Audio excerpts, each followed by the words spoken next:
Hi, this is Whirlwind Wargaming. We have now got issue 17 of the Spearhead magazine. So we'll take a look at this. As I receive each of my copies, I'll try and do a video, so please like and subscribe, and I'll continue with this short series as I receive my copies from Hatchet Partworks. So issue 17 then. This one's a little bit different. We've got a standard magazine here, but with no figures this time. We've got some scenery, which is a nice change. So this is the Fire Jade scenery, which is the scenery that came in the most recent Battle Force box that we had for the start of the new edition. So yeah, you can see it's quite a heavy sprue. It's got two large pieces of scenery and two sort of medium or small pieces of scenery. No doubt when we open up there'll be instructions. It's got this, that looks like a little, I don't know, is that a ruler or something? We'll open up anyway and we'll have a look inside.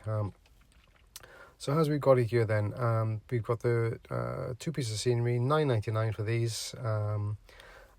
Cost-wise, yeah, you can get the pack from Warhammer. It includes the cardboard base that we've already had. It includes some cards, and it includes some sort of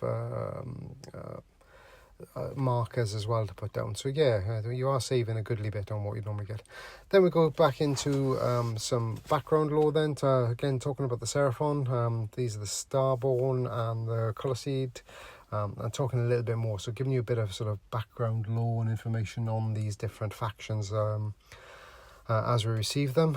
Then we're moving on to the how to build your scenery. Now some of this is glue, some is push fit, so please bear that in mind as you read through your instructions. Again, make sure you've removed your sprue lines. There's the ruler, which I was wondering what it was when I was looking at it. And of course then the how to paint as well. So we've got the how to paint of the scenery. Again, with just using the paints we've already received, it's probably going to add a bit more embellishment onto it as we get more paints as the series moves on. So this is just really our sort of initial sort of base coats and dry brushing of this bit of scenery then to start with. And then it shows a gallery of where you should be at with the paints we've already got then. Then it talks a little bit about the sort of terrain and the features of those terrains, what they give you, benefit of cover, whether it's obscuring or not. So that's an important factor to take into consideration during the games. So it's the two larger pieces, the two medium pieces, and then that will sort of determine what we can and can't do with regards to our model setup and with regards to targeting models within those areas of terrain.